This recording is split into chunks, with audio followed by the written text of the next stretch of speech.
اللہ کے دربار کے اندر جانے کا اہتمام کرے، یہ نماز کے اہتمام کے بیان کرنے کی ایک اہم آیت ہے۔ اور قد افلح المؤمنون الذین هم فی صلاتهم خاشعون، ایمان والے فلاح کو پہنچ گئے۔ کون سے ایمان والے؟ وہ ایمان والے جو اپنی نماز کو خشوع اور خضوع کے ساتھ پڑھنے والے ہیں، ویسی نماز پڑھنے والے ہیں جیسے نماز پڑھنے کا حکم دیا گیا ہے۔ جب ویسی نماز پڑھیں گے تو اللہ رب العزت اس کے ذریعے سے ان کو دنیا کے اندر بھی فلاح نصیب فرمائے گا اور آخرت کے اندر بھی کامیابی ان کے مقدر بنے گی۔ آج اس کی اہمیت اور اس کی عظمت کا استحضار نہیں ہوتا۔ ہم جانتے ہیں وقت آتا ہے آٹومیٹک ہم اٹھتے ہیں، تیاری کرتے ہیں، چلے جاتے ہیں، لیکن کبھی دھیان نہیں آتا کہ ہم یہ عمل کون سا کر رہے ہیں۔ حضرت مولانا مفتی تقی عثمانی صاحب دامت برکاتہم نے اپنی کتاب کے اندر بہت چھوٹی سی بات لکھی ہے، لیکن حقیقت میں بہت بڑی بات ہے، جو استحضار کی، جب آدمی کو استحضار رہے گا تو سمجھ میں آئے گا یہ کتنی بڑی بات ہے۔ اور بہت ایسی چیز ہے جس کو عام طور سے معمولات کے اندر داخل ہے لوگوں کے۔ مثلاً آدمی اپنے گھر کے اندر داخل ہوتا ہے، بچہ نظر آتا ہے، خوشی ہوتی ہے، وہ بھی ہنستا ہے، اس کے والد بھی ہنستے ہیں یا والدہ بھی ہنستی ہے، فوراً اس کو گود میں لیتے ہیں۔ کیوں؟ محبت کے اظہار کے لیے۔ لیکن کہتے ہیں تھوڑا سا توقف کیجئے، کچھ سیکنڈ کا، آپ اپنے نفس پر تھوڑا کنٹرول کیجئے اور کہیے، اپنے نفس کو سمجھائیے کہ ہم اس کو کیوں گود لے رہے ہیں، ہم اس کو کیوں بوسہ لے رہے ہیں؟ اس لیے کہ اللہ کے نبی صلی اللہ علیہ وسلم کی سنت ہے، آپ علیہ الصلوۃ والسلام کا طریقہ ہے۔ اب کچھ وقفے کا استحضار ہمارے اس طبعی عمل کو سنت والا عمل بنا دے رہا ہے، اور اس پر ہمیں سنت پر عمل کرنے کا اجر اور ثواب ملے گا۔ دیکھیے کوئی بہت ایسی چیز نہیں کہ ہمیں اس کے لیے الگ سے وقت فارغ کرنا پڑے گا، صرف استحضار کی ضرورت ہے۔ اسی طریقے سے جب ہم نماز کے لیے ہوں تو ہمارے دل کے اندر استحضار ہو کہ ہم کہاں جا رہے ہیں، ہم ایسی عبادت کو ادا کرنے کے لیے جا رہے ہیں جس عبادت کی ادائیگی کے اوپر ہمارے گناہ ایسے جھڑیں گے جیسے کہ سوکھے ہوئے درخت سے سوکھے ہوئے پتے جھڑتے ہیں۔ کوئی درخت ہو اور موسم ویسا ہو جو خزاں کا ہوتا ہے، جب پتے جھڑتے رہتے ہیں کیسے پتے بکھرے ہوئے پڑے رہتے ہیں۔ اسی طریقے سے جب آدمی نماز پڑھتا ہے تو نماز پڑھنے کے بعد اس کے گناہ اس طریقے سے جھڑتے ہیں، اور آدمی کیسا پاک صاف ہوتا ہے۔ اللہ کے نبی صلی اللہ علیہ وسلم نے ایک حدیث کے اندر مثال دے کر ارشاد فرمایا، چونکہ مثال سے بات زیادہ سمجھ میں آتی ہے، آپ علیہ الصلوۃ والسلام نے ارشاد فرمایا کہ اگر کسی کے گھر کے آگے نہر ہو اور وہ اس نہر پر روزانہ 5 دفعہ غسل کرے، حل بقی من درنی شیء علی بدنی، کیا اس کے بدن پر کچھ میل باقی رہے گا؟ صحابہ کرام نے ارشاد فرمایا کہ نہیں۔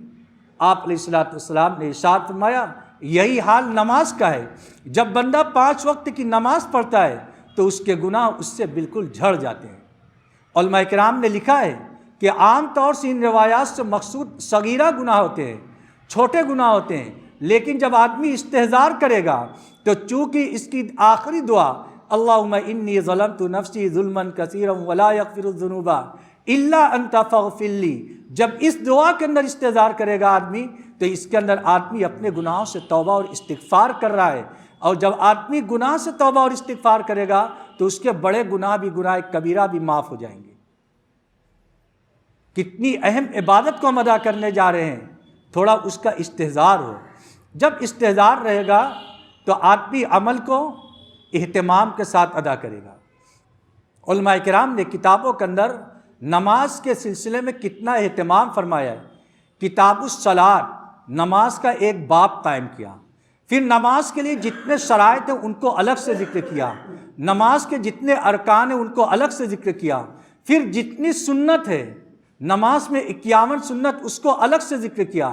ہر عمل کے اندر کتنی سنت ہے، مثلاً قرات کرنا ہے تو اس کے اندر کتنی سنت ہے، رکوع کرنا ہے تو اس کے اندر کتنی سنت ہے، سجدہ کرنا ہے تو اس کا سنت طریقہ کیا ہے، ساری چیزیں تفصیل سے سنت کے مطابق کرنے کے لیے کتابوں کے اندر ذکر فرمایا گیا۔ اس سے معلوم ہوتا ہے کہ عبادت کا کتنا اہتمام ہے۔ آج ہم بہت سی بے توجہی کرتے ہیں، جیسے نماز کے اندر آتا ہے کہ آدمی کو قبلہ کی طرف رخ کرنا چاہیے، قبلہ کی طرف رخ کرنا چاہیے، یعنی اس کا سینہ قبلہ کی طرف ہو اور چہرہ بھی قبلہ کی طرف ہو۔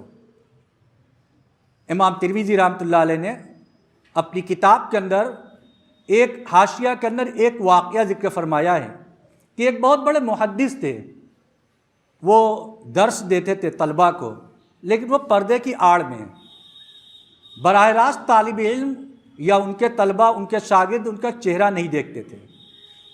طلباء اصرار کرتے تھے، وہ معذرت کرتے تھے۔ ایک مرتبہ طلباء نے اصرار کر دے کہ پردہ ہٹا ہی لیا، تو دیکھا اتنے بڑے محدث لیکن ان کا سر گدھے کی طرح۔ طلباء کو بڑی حیرت ہوئی، تو انہوں نے اس کی وجہ پوچھی کہ آخر یہ کیا ماجرا ہوا؟ کہا کہ یہ ہماری بدعمالی کی نحوست ہے، ہم سے ایک غلطی سرزد ہو گئی تھی جس کی وجہ سے اللہ کی جانب سے ہمیں یہ سزا دی گئی۔ پوچھا وہ کیا ہے؟ کہا حدیث کے اندر آتا ہے کہ جب آدمی نماز کے اندر ہو تو سیدھا قبلہ کی جانب متوجہ ہو، چہرہ بھی قبلہ کی طرف ہو، سینہ بھی قبلہ کی طرف ہو، نگاہ اس کی سجدے کی طرف ہو، ادھر ادھر چہرہ نہ کرے۔ یعنی نماز کی حالت کے اندر کبھی دائیں طرف یا بائیں طرف چہرہ نہ کرے۔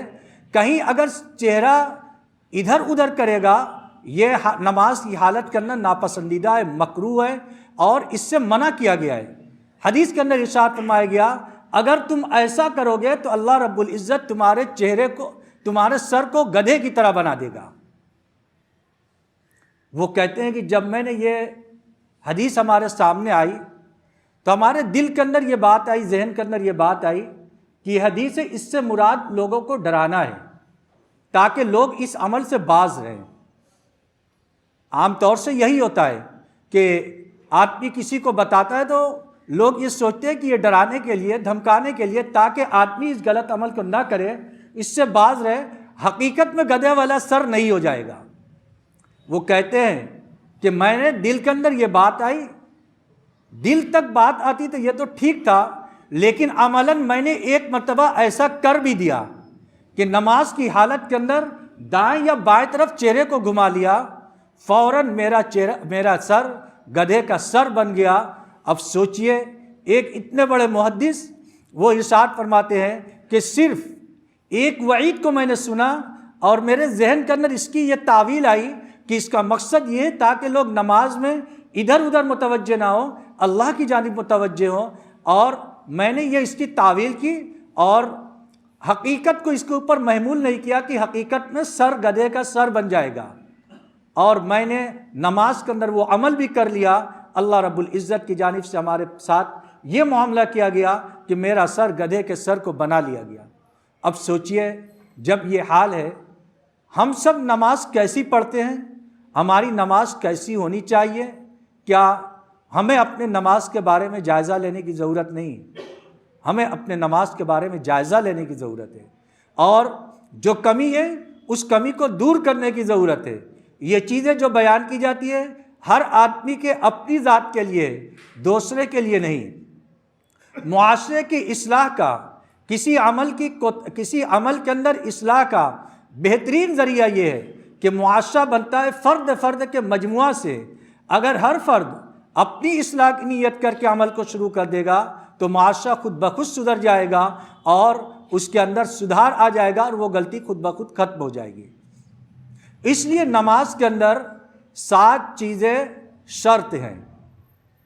عام طور سے جو لوگ جماعت کے اندر جاتے ہیں یا جو لوگ کتابوں کا مذاکرہ کرتے ہیں، اس کا مذاکرہ کرایا جاتا ہے کہ نماز کے لیے 7 چیزیں شرط ہیں، جن کو عام زبان کے اندر باہر کا فرض اور اندر کا فرض کہتے ہیں، جس کو کتاب کی اصطلاح کے اندر شرط اور رکن کہا جاتا ہے۔ رکن فرض کو کہتے ہیں اور شرط فرض تو نہیں ہوتا، لیکن نماز انہی کے اوپر موقوف ہوتی ہے۔ اگر ان میں سے کوئی ایک شرط بھی نہیں پائی جائے گی تو نماز فاسد ہو جائے گی، نماز اس شخص کی نہیں ہوگی۔ ان میں سے پہلی شرط آدمی کا پاک ہونا، آدمی کا جسم پاک ہو، ظاہری نجاست سے بھی اور باطنی نجاست سے بھی، ہر طرح کی نجاست سے، یعنی جسم کے اوپر پیشاب، پاخانہ یا خون، پیپ، یہ ساری چیزیں جسم کے اوپر نہ لگی ہوں، یہ ظاہری نجاست ہے۔ باطنی نجاست یہ ہے کہ آدمی بے وضو نہ ہو، نماز کے لیے وضو کا کرنا شرط ہے، یا اگر حالت جنابت کے اندر ہے تو اس وقت بھی آدمی کی نماز نہیں ہو سکتی۔ تو باطنی نجاست سے پاکی کا مطلب یہ ہے کہ وضو سے پاکی کر لے یا جنابت کے غسل سے پاکی کر لے، یہ باطنی نجاست کے اندر آتا ہے۔ اور ظاہری نجاست سے مراد یہ ہے کہ جسم کے اوپر کسی طرح کا خون ہے، پیپ ہے، جیسے مواد وغیرہ زخم ہو جاتا ہے، تو یہ سب نہ لگا ہوا ہو، یہ جسم کا پاک ہونا ہے۔ دوسرے کپڑے کا پاک ہونا، کہ ہمارا کپڑا بھی پاک ہو، کپڑے کے اندر بھی کسی طرح کی کوئی نجاست لگی ہوئی نہ ہو، یہ کپڑے کے لیے نماز کے لیے اہم ترین شرائط میں سے ہے۔ اور جسم کا پاک ہونا، کپڑے کا پاک ہونا، تیسرا جگہ کا پاک ہونا، جس جگہ نماز پڑھ رہے ہیں ہماری وہ جگہ بھی پاک ہونی چاہیے۔ زمین پر نماز پڑھ رہے ہیں، ظاہری طور سے کوئی نجاست لگی نہیں ہوئی ہے، تو ہم خواہ شک کے اندر مبتلا نہ ہو۔ اللہ کے نبی صلی اللہ علیہ وسلم نے حدیث کے اندر ارشاد فرمایا، جعلت لی الارض طہورا مسجدا و طہورا، کہ ہمارے لیے پوری زمین، دنیا کے اندر جتنی جگہ ہے وہ ساری کی ساری جگہ پاک بنائی گئی ہے اور مسجد بنائی گئی ہے۔ ہر آدمی ہر جگہ نماز پڑھ سکتا ہے۔ اگر آدمی سفر کے اندر ہے اور اس کو کوئی مسجد وغیرہ نہیں نظر آ رہی ہے یا اس کے لیے وہاں پر جانا ممکن نہیں ہے، تو جس جگہ موجود ہے اسی جگہ پر آدمی نماز پڑھ لے، اور وہ جگہ جو جگہ ہے وہ جگہ اس کے لیے نماز پڑھنے کے لیے جائز ہے، وہاں پر نماز پڑھنا اس کے لیے درست ہے۔ تو جگہ کا پاک ہونا۔ اسی طریقے سے ستر کا ڈھانکنا، یہ انسان کے لیے، یہ نمازی کے لیے ضروری ہے۔ ستر کی حد کیا ہے؟ مرد کے لیے ناف سے لے کر گھٹنا تک، یہ انسان کی یہ ستر ہے۔ اگر اس میں سے کوئی عضو 1/4 کے بقدر کھلا رہ گیا نماز کے اندر، اتنی دیر جتنی دیر میں کہ 3 مرتبہ سبحان اللہ آدمی کہہ سکتا ہے، اتنی دیر کھلا رہ گیا کوئی عضو، تو اس شخص کی نماز فاسد ہو جائے گی، اس کو اثر نو نماز پڑھنا پڑے گا۔ بہت دفعہ ایسا ہوتا ہے کہ آدمی پینٹ وغیرہ پہننے رہتے ہیں، جس کی بنیاد پر ان کا ستر کھل جاتا ہے اور ان کو اس کا احساس نہیں ہوتا۔ اس وجہ سے ان کو اس کا دھیان رکھنا چاہیے کہ اگر نماز کی حالت کے اندر، ظاہر سی بات ہے کہ اگر سجدے کے اندر کھلا ہے تو پورے تسبیح کے برابر کھلا رہ گیا، لہذا اس کی وجہ سے نماز فاسد ہو جائے گی۔ ہاں اگر کوئی عضو کھلا لیکن 3 مرتبہ تسبیح سبحان اللہ کہنے سے پہلے اس کو درست کر لیا تو اس کی وجہ سے اس کی نماز فاسد نہیں ہوگی۔ گھٹنا یہ آدمی کے ستر کے اندر داخل ہے، لہذا گھٹنے کا بلا عذر شرعی کے کسی کے سامنے کھولنا درست نہیں ہے۔ ہاں کوئی عذر آ گیا، ڈاکٹر وغیرہ کے گئے، کوئی زخم وغیرہ ہے، تو اس کو بقدر ضرورت کے مطابق جتنی ضرورت ہے اتنا کھول سکتے ہیں، اس کے علاوہ کی گنجائش نہیں ہے۔ بہت ایسا ہوتا ہے کہ آدمی بلا تکلف بیٹھا رہتا ہے، گھٹنے کو کھولے ہوئے رہتے ہیں اور گھٹنے کو ستر کے اندر شمار نہیں کرتے۔ یہ گھٹنا ستر کے اندر داخل ہے، اس کا بھی اہتمام ہونا چاہیے کہ یہ گھٹنا آدمی کا ستر ہے۔ عورت کے لیے جب نماز پڑھنے کے لیے کھڑی ہو تو اس کا ستر چونکہ پورا بدن ہے، اس لیے ہتھیلی ہے، قدم ہے اور چہرہ ہے، اتنا تو عورت کا کھلا رہ سکتا ہے، باقی سارا کا سارا ڈھکا رہنا چاہیے۔ اس کا کھلنا اس کے لیے درست نہیں ہے۔ اتنی باریک دوپٹے کے اندر نماز پڑھنا جس سے سر کے بال نظر آئیں، یا ایسے کپڑے کے اندر نماز پڑھنا جس کے ذریعے سے جسم کی کھال نظر آئے، عورت کی نماز ان کپڑوں کے اندر نہیں ہوگی۔ اس لیے اس کا خاص اہتمام کرنا چاہیے کہ اگر عورتیں گھروں کے اندر نماز پڑھ رہی ہیں تو نماز کے وقت میں اس کا لحاظ رکھیں کہ وہ کس چیز کے اندر نماز پڑھ رہی ہیں۔ دوپٹے سے نماز پڑھ رہی ہیں تو ان کا سر اور جسم ڈھکا ہوا ہے یا نہیں، اگر ڈھکا ہوا نہیں ہوگا تو ان کی نماز نہیں ہوگی، اس لیے کہ ستر کا ڈھانپنا نماز کے لیے شرط ہے، اگر یہ شرط نہیں پائی جائے گی تو ہماری نماز نہیں ہوگی۔ پانچویں شرط قبلہ کی طرف رخ کرنا، یعنی ہمارا قبلہ کی طرف رخ ہونا چاہیے، سینہ ہمارا قبلہ کی طرف ہونا چاہیے، قبلہ سے ادھر ادھر نہ ہو۔ اگر کبھی کسی وجہ سے آدمی کا سینہ ادھر ادھر ہو گیا تو 3 مرتبہ سبحان اللہ کہنے کے بقدر اگر وہ اس سے الگ رہا، یعنی قبلہ سے اس کا سینہ پھرا رہا، تو اس کی نماز فاسد ہو جائے گی۔ اگر اس سے پہلے درست کر لیا تو اس کی نماز صحیح ہوگی، ورنہ اور اس طریقے سے کرنا اس کے لیے صحیح نہیں ہے۔ اس عمل سے اپنے آپ کو بچانا چاہیے۔ قبلہ کی طرف رخ کرنا، ہر جگہ کا قبلہ الگ الگ ہو سکتا ہے۔ مثلا ہمارے یہاں خانہ کعبہ پچھم کی طرف پڑتا ہے، کہیں دکھن کی طرف پڑتا ہے، کہیں اتر کی طرف پڑتا ہے۔ تو جس ملک کے اندر ہے یا جس علاقے کے اندر ہے، جس طرف کا قبلہ ہے اس طرف رخ کرنا اس کے لیے ضروری ہے۔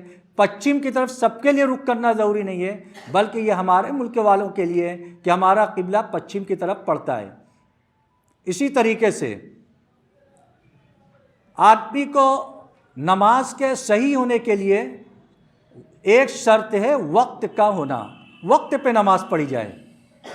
اگر نماز کا وقت نہیں ہے تو ہماری نماز نہیں ہوگی۔ چنانچہ نماز کے اوقات متعین ہیں، کچھ وقت ایسے ہیں جس وقت نماز کا پڑھنا جائز ہی نہیں، 3 وقت ایسے ہیں جس وقت کسی طرح کی نماز پڑھنا درست نہیں ہے۔ ایک سورج نکلنے کے وقت، طلوع شمس، اس وقت کسی طرح کی نماز کا پڑھنا درست نہیں۔ ایک کھڑی دوپہریہ، زوال جس کو کہتے ہیں لکھا ہوا رہتا ہے، اس وقت نماز کا پڑھنا درست نہیں ہے۔ جب کہ کھڑی دوپہریہ کا وقت ہوتا ہے، جب سورج ایک طرف مائل ہو جائے تو اس وقت نماز کا پڑھنا درست ہوتا ہے۔ اور تیسرا سورج ڈوبنے کے وقت کسی طرح کی نماز کا پڑھنا درست نہیں ہے۔ ہاں، اگر اسی دن کی عصر کی نماز پڑھ رہا ہے اور عصر کی نماز پڑھتے پڑھتے سورج ڈوب گیا تو وہ نماز ہو جائے گی اس دن کی عصر، اس کے علاوہ اور کسی طرح کی کوئی نماز نہیں ہوگی۔ اس لیے یہ 3 وقت ایسے ہیں جب کسی طرح کی کوئی نماز نہیں پڑھی جا سکتی، اور کل 5 وقت ایسے ہیں جس وقت کسی طرح کی کوئی نفل نماز نہیں پڑھی جا سکتی۔ 3 تو یہی وقت ہوئے، اور 2 وقت ہوئے۔ ایک صبح صادق، یعنی جب فجر کی نماز کا وقت شروع ہو جاتا ہے، جب سحری کا وقت ختم ہوتا ہے، فجر کی نماز کا وقت شروع ہوتا ہے، تو اس وقت سے لے کر اشراق کے نماز کا وقت شروع ہونے تک کسی طرح کی کوئی نفل نماز نہیں پڑھ سکتے، کسی طرح کی کوئی نفل نماز نہیں پڑھ سکتے۔ صرف فجر کی نماز کی فرض سے پہلے 2 رکعت سنت مؤکدہ پڑھ سکتے ہیں۔ حتیٰ کہ مسجد کے اندر آ رہے ہیں تو تحیۃ المسجد بھی اس وقت نہیں پڑھ سکتے، کسی طرح کی کوئی نفل نماز نہیں پڑھ سکتے۔ ہاں، فرض نماز کی قضا کرنا چاہے تو اس وقت میں فرض نماز کی قضا کر سکتے ہیں، لیکن نفل نماز نہیں پڑھ سکتے۔ اسی طریقے سے عصر کی نماز کی فرض پڑھنے کے بعد، عصر کی نماز فرض پڑھنے سے پہلے تو جو چاہے پڑھ سکتے ہیں، لیکن عصر کی فرض نماز پڑھنے کے بعد کسی طرح کی کوئی نفل نماز نہیں پڑھ سکتے۔ ہاں، اگر کوئی نماز قضا ہے تو قضا نماز پڑھ سکتے ہیں، لیکن کسی طرح کی کوئی فرض نماز نہیں پڑھ سکتے۔ تو یہ اوقات وہ ہے جس وقت نماز نہیں پڑھی جا سکتی ہے۔ اور 7ویں شرط نماز کے لیے نیت کا کرنا، کہ آدمی جب نماز پڑھ رہا ہو تو اس وقت نیت کرے۔ جیسے ظہر کے وقت پڑھ رہے ہیں تو فرض کی تعین ضروری ہے، واجب کی تعین ضروری ہے، نفل اور سنت کے اندر تو تعین شرط نہیں ہے، لیکن جو فرض اور واجب نماز ہے اس کے اندر تعین شرط ہے کہ ہم ظہر کی نماز پڑھ رہے ہیں، عصر کی نماز پڑھ رہے ہیں، مغرب کی نماز پڑھ رہے ہیں۔ یہ آدمی کے لیے کرنا ضروری ہے، اس کا اہتمام کرنا چاہیے۔ تعین اور تکبیر تحریمہ، نیت اور تکبیر تحریمہ کے اندر ایک طرح کا تعلق ہے، اور اس کے اندر کون سی صورت ایسی ہوگی جب ہم کریں گے تو ہماری نماز نہیں ہوگی، اس کو انشاءاللہ اگلے ہفتے ذکر کیا جائے گا۔ اللہ رب العزت ہم سب کو عمل کی توفیق عطا فرمائے۔ وآخر دعوانا ان الحمدللہ رب العالمین۔ مزید علماء کے بیانات سننے کے لیے